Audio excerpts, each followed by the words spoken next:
প্ৰসাদৰ বুট নাৰিকল আদা আৰু তেতেলীৰে বনোৱা চাটনিৰ ৰেচিপি এটা লৈ আপোনালোকৰ মাজলৈ আহিছোঁ। ব'লকচোন ৰেচিপিটো আৰম্ভ কৰোঁ।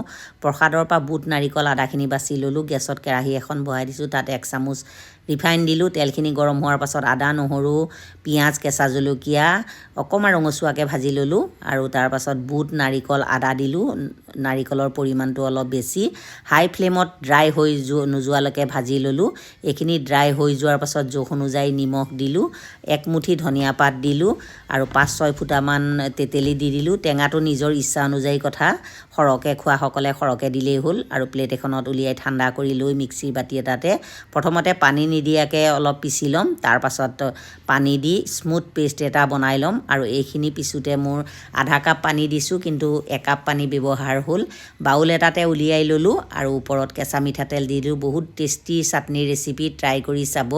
ৰেচিপিটো কেনে পালে জনাব। যদি ৰেচিপিটো ভাল পায় লাইক কমেণ্ট ছাবস্ক্ৰাইব শ্বেয়াৰ কৰি দিব। বাই।